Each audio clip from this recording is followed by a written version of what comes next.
Shalom, kembali lagi dengan saya dalam segmen Teduh with SS. Pada kesempatan ini kita akan berbicara satu judul, Selalu Rindu Dekat Tuhan. Kita baca satu ayat di dalam Mazmur 84 ayat yang kedua. Mazmur 84 ayat yang kedua, saya akan bacakan. Betapa disenangi tempat kediaman-Mu, ya Tuhan semesta alam. Bapak, Ibu, Saudaraku yang dikasih oleh Tuhan,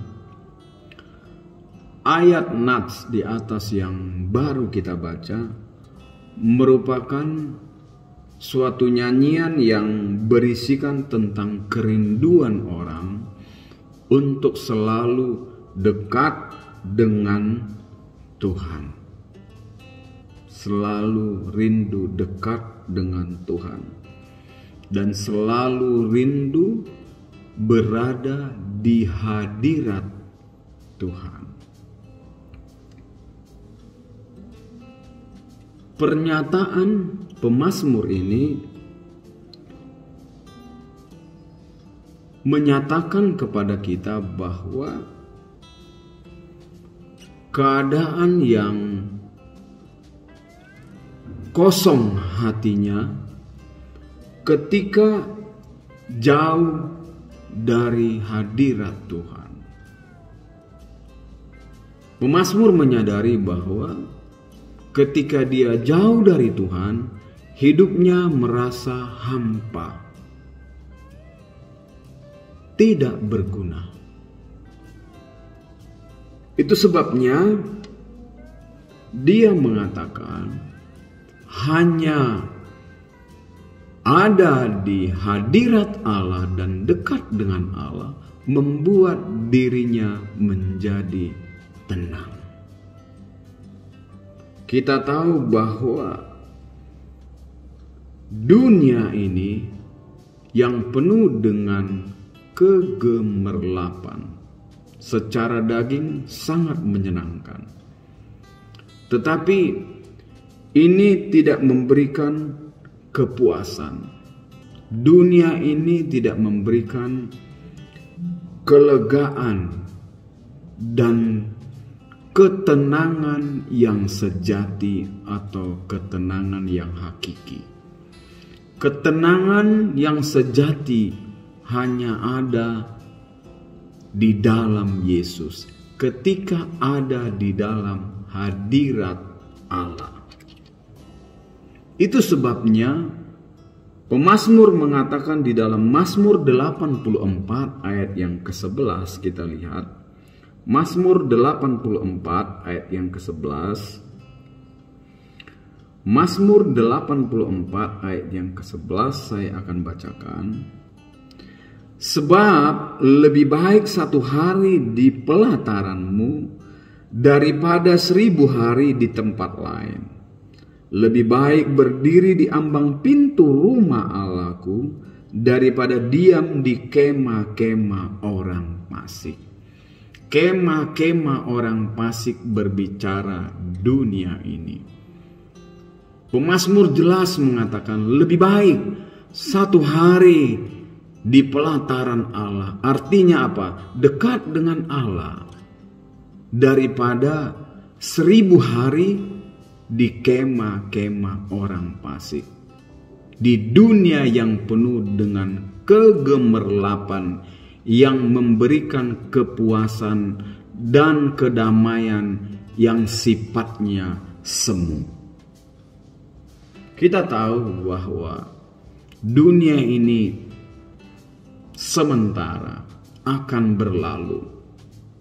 Orang-orang yang tidak mengenal Tuhan, mereka terlena dan merasakan keindahan dunia ini. Tetapi orang-orang percaya yang sudah merasakan kasih karunia Tuhan, dia akan selalu merindukan dekat dengan Tuhan. Sebab apa, sekali lagi saya katakan, kedekatan dengan Tuhan ada di dalam hadirat Tuhan. Itulah yang membuat kita menjadi tenang, aman, dan nyaman, merasa hangat. secara hakiki. Itu sebabnya pemazmur juga menegaskan kepada kita pada saat ini, orang yang merindukan kehadirat Tuhan, merindukan air surgawi, diibaratkan seperti seekor rusa yang sedang merindukan sungai. Kita lihat satu ayat di dalam Mazmur pasal yang ke-42 ayat yang kedua. Mazmur 42 ayat yang kedua. Saya akan bacakan buat kita semua. Seperti rusa yang merindukan sungai yang berair, demikianlah jiwaku merindukan Engkau, ya Allah. Saudaraku yang dikasihi oleh Tuhan,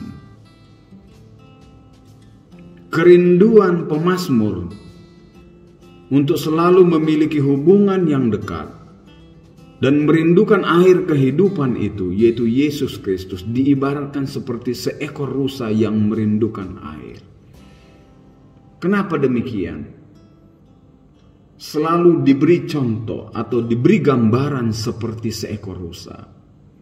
Kita tahu bahwa rusa adalah binatang yang lemah, yang kadang selalu menjadi mangsa binatang-binatang buas. Ini gambaran kita orang-orang percaya yang tidak memiliki kekuatan. Kita memiliki kelemahan. Kita seperti rusa, seperti domba di tengah-tengah serigala. Binatang yang lemah. Tetapi ada satu hal yang unik dari seekor rusa. Rusa ketika dia merindukan atau haus untuk mendapatkan air, dia tidak peduli apa yang ada di depan.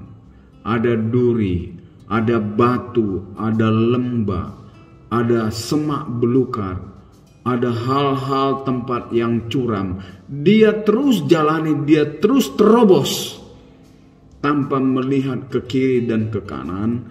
Dia terjal semua itu hanya untuk mendapatkan air. Ini sifat daripada rusa.